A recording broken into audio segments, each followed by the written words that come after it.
최근 한국 배드민턴계가 뜨겁게 달아오르고 있습니다. 올림픽 금메달리스트 안재영 선수의 충격적인 발언으로 시작된 이 논란은 이제 대한배드민턴협회의 구조적 문제점을 수면 위로 끌어올렸습니다. 안재영 선수는 지난 파리올림픽에서 금메달을 획득한 직후 협회와의 갈등을 언급하며 충격적인 발언을 했습니다.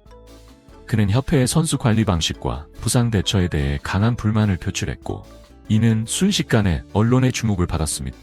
이에 대해 문화체육관광부는 즉각적으로 조사를 실시하겠다고 밝혔습니다.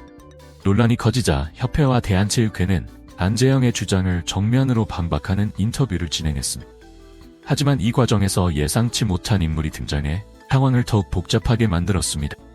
그 인물은 바로 전 국가대표 출신 방수현입니다. 방수현은 갑작스럽게 인터뷰에 나와 안재영을 비난하기 시작했습니다. 그녀의 주장은 다음과 같습니다. 모든 선수들이 부상을 안고 대회에 나가는 것은 당연합니다. 저 역시 수술을 권유받았지만 수술 후 회복하고 경기에 복귀하는 것이 쉽지 않기 때문에 훈련으로 극복하며 시합에 임했습니다. 안재영 선수의 입장에서 올림픽을 1년 앞둔 시점에서 부담이 컸을 것이라고 이해는 하지만 협회가 부상 대처를 잘못했다거나 대표팀에 문제가 있다고 말한 것은 이해할 수 없습니다. 방수현은 더 나아가 안재영 선수 혼자 금메달을 딴 것이 아닙니다. 감독과 코치들, 그리고 후보 선수들까지 모두가 함께 노력한 결과입니다. 협회 시스템에 문제가 있다면 개선하면 되는 것이지, 안재영 선수가 성급하게 인터뷰를 한 것은 적절치 않았습니다. 라고 말했습니다. 그녀는 또한 협회는 안재영 선수가 어렸을 때부터 유망주로 여기고 지원해왔습니다. 그런 상황에서 올림픽 금메달을 딴 직후에 협회와 함께 갈 수 없다고 공개적으로 말한 것은 안타깝고 실망스럽습니다. 덧붙였습니다. 방수현의 이러한 발언은 많은 이들의 공분을 샀습니다. 특히 그녀가 가장 먼저 나서서 안재영을 비난하고 배드민턴 협회를 옹호한 점이 문제가 되었습니다. 이에 대해 네티즌들은 그렇다면 협회나 감독, 코치들은 원래 편하게 지내야 하는데 안재영 때문에 고생한 것처럼 들립니다. 그들은 선수들이 편하게 운동할 수 있도록 지원하라고 월급을 받는 사람들 아닌가요? 라는 반응을 보였습니다. 또한 국가대표가 되면 모든 억압과 통제, 불합리와 폭력을 무조건 받아들여야 한다는 말을 하고 싶었던 것인가요? 라는 비판의 목소리도 높았습니다. 방수현의 배경을 살펴보면 그녀는 1996년 애틀랜타 올림픽 금메달리스트로 그해 10월 은퇴 후 결혼했습니다. 이후 미국 루이지애나주에 거주하며 국제 배드민턴 연맹 이사직을 맡았습니다. 이러한 이력으로 인해 많은 이들은 방수현이 선수 은퇴 후 20년 넘게 연맹 측에 서서 편파적인 성향을 가졌을 것이라고 추측하고 있습니다. 특히 2020년 도쿄 올림픽부터 갑자기 해설위원으로 방송에 복귀한 점도 의문을 낳고 있습니다. 이에 대해 한 네티즌은 배드민턴 메달리스트 출신 선수가 많은데 은퇴한 지 20년이 넘고 지도자 생활도 하지 않은 사람을 해설위원으로 섭외한다는 것은 이해가 되지 않습니다. 이용대 같은 선수도 있는데 말이죠. 라고 지적했습니다. 이러한 상황에서 협회 내부 관계자들의 폭로가 이어지면서 사태는 더욱 심각해지고 있습니다. 협회 직원은 방수현은 은퇴 이후부터 계속 협회 소속이었으며 김태규 회장이 취임하는 데 큰 역할을 했다는 소문이 바다했습니다. 그래서 김태규 회장은 방수현을 매우 신뢰하며 직원들을 하인처럼 대했습니다. 폭로했습니다. 또 다른 직원은 김태규 회장은 매우 독단적으로 협회를 운영했습니다. 자신의 지시를 따르지 않으면 욕설과 고함은 일상이었죠. 이런 분위기 때문에 협회 내부에서는 아무도 오라고 말하지 못했습니다. 견디지 못하고 퇴사하는 직원들도 있었고, 한 임원은 회식 자리에서 할 줄 아는 게 뭐냐는 모욕적인 말을 들었다고 합니다. 고 증언했습니다. 더 충격적인 것은 김태규 회장의 과도한 이전 요구였습니다. 한 직원은 서울 송파구에 있는 협회 사무실이 아닌 회장 개인의 거처와 회사가 있는 충남 서산까지 주 2회 불려가 업무를 봐야 했습니다. 주말과 휴일에도 개인 기사처럼 부려졌죠. 고 말했습니다. 또 다른 직원은 주말에 전라남도에서 오전 11시에 열리는 생활체육대회에 참석한다며 서울의 직원을 서산으로 불러 이동했고 평일과 휴일을 가리지 않고 개인 기사처럼 부렸습니다. 하루에 1000km를 운전한 것 같다고 토로했습니다. 이러한 폭로들은 협회 내부의 비정상적인 운영 실태를 여실히 보여주고 있습니다. 특히 김태규 회장과 방수현의 관계에 대한 의혹은 계속해서 제기되고 있습니다. 더욱 충격적인 것은 최근 제기된 회계 비리 의혹입니다. 대한배드민턴협회가 회계 처리 없이 스폰서십의 30%를 추가로 받았다는 주장이 제기되었고, 김태규 회장이 이렇게 받은 30% 페이백을 절차 없이 임의로 사용했다는 의혹도 함께 불거졌습니다. 문화체육관광부가 확보한 자료에 따르면 협회는 2023년 유넥스와 계약하며 대회에 사용된 셔틀콕 30%를 추가로 받는 일종의 페이백 부속 합의를 맺었습니다. 문제는 이 30% 페이백이 협회 장부에 기록되지 않았고 김 회장이 이를 자의적으로 사용했다는 점입니다. 관계자는 지난 이사회에서도 이 문제가 지적됐습니다. 이제는 모든 것이 투명해져야 한다는 취지의 발언도 있었지만 김 회장은 그동안 문제가 없었는데 이것도 회장 마음대로 못하느냐며 화를 냈습니다. 그리고 전했습니다. 이러한 의혹들은 파리올림픽 직후 김태규 회장이 선수단보다 먼저 귀국한 이유에 대한 의문을 더욱 증폭시키고 있습니다. 만약 이러한 의혹들이 사실로 밝혀진다면 그동안 협회가 주장해온 선수들의 미래를 위해라는 명분은 단지 개인의 사리사욕을 채우기 위한 허울에 불과했다는 결론에 도달하게 됩니다. 현재 협회는 쏟아지는 비판에 개선의 의지를 보이기는커녕 오히려 안재영을 겨냥해 국가대표 징계를 강화하려는 움직임을 보이고 있습니다.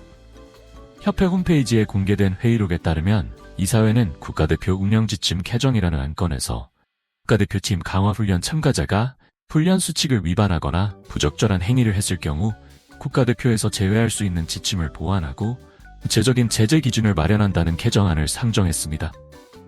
이 개정안에 따르면 선수가 지도자와 협회의 정당한 지시에 불응할 경우 1회 위반 시 국가대표 자격 정지 6개월 미만, 2회 위반 시 6개월 이상 1년 미만, 3회 위반 시 1년 이상의 자격 정지 처분을 받게 됩니다. 이는 사실상 선수들에게 무조건적인 복종을 강요하는 것이나 다름없다는 비판을 받고 있습니다.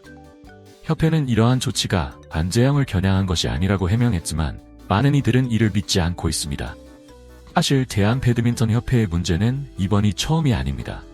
과거에도 국제대회 개인 자격 출전 문제, 스폰서 문제 등으로 논란이 있었고 심지어 선수들이 협회를 상대로 소송을 제기하거나 대표 선수 선발 문제로 청와대에 청원을 올리는 일까지 있었습니다.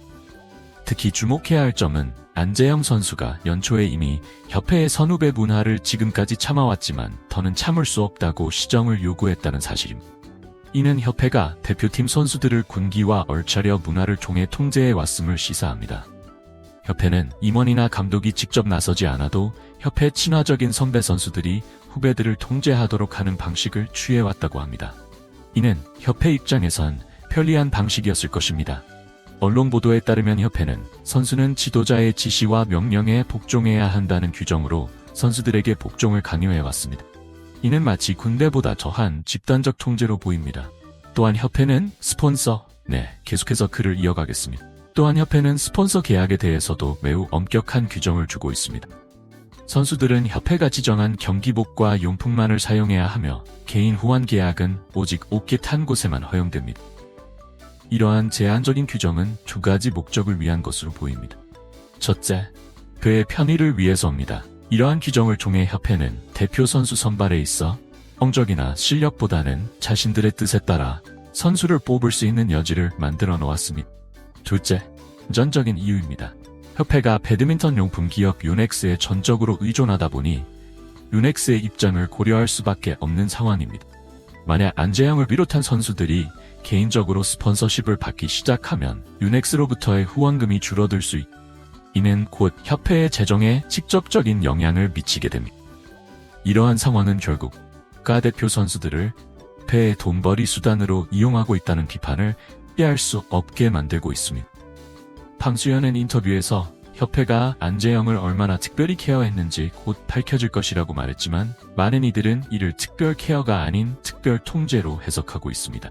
안재영과 같은 국가대표 선수들에게 특별한 족쇄를 채워 철저히 통제한 것이 아니냐는 의혹이 제기되고 있는 것입니다. 이번 사태를 통해 드러난 한국 배드민턴계의 구조적 문제는 매우 심각해 보입니다.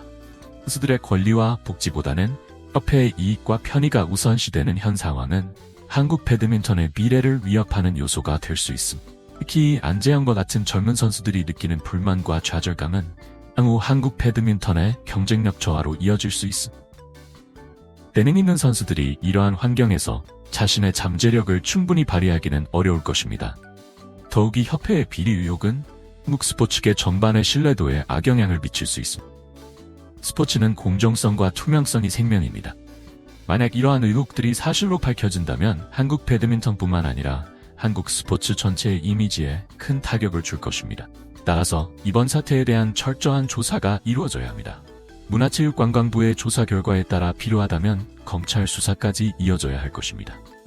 비리가 밝혀진다면 관련자들에 대한 엄중한 처벌이 있어야 하며 협회의 구조적인 문제를 해결하기 위한 전면적인 개혁이 이루어져야 합니다. 동시에 선수들의 권리를 보호하고 그들의 목소리를 들을 수 있는 창구가 마련되어야 합니다. 현재와 같은 일방적인 통제와 억압은 더 이상 용납될 수 없습니다. 선수들이 자유롭게 의견을 표현하고 그들의 복지와 권리가 보장되는 환경이 조성되어야 합니다. 또한 협회의 운영에 있어 투명성과 민주성이 확보되어야 합니다.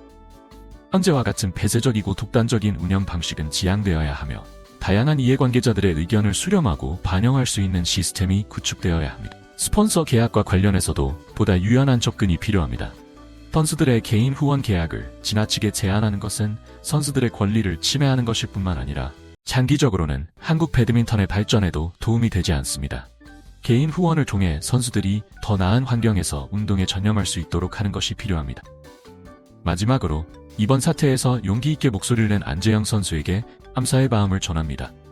그의 발언이 아니었다면 이러한 문제들이 수면 위로 드러나지 않았을 것입니다. 비록 현재는 어려운 상황에 처해 있지만 그의 용기 있는 행동이 한국 배드민턴의 미래를 위한 중요한 전환점이 되기를 희망합니다. 앞으로 이 사태가 어떻게 전개될지 그리고 어떤 변화가 일어날지 주목해야 할 것 같습니다. 한국 배드민턴의 발전을 위해 우리 모두가 관심을 가지고 지켜봐야 할 때입니다. 여러분은 이 사태에 대해 어떻게 생각하시나요?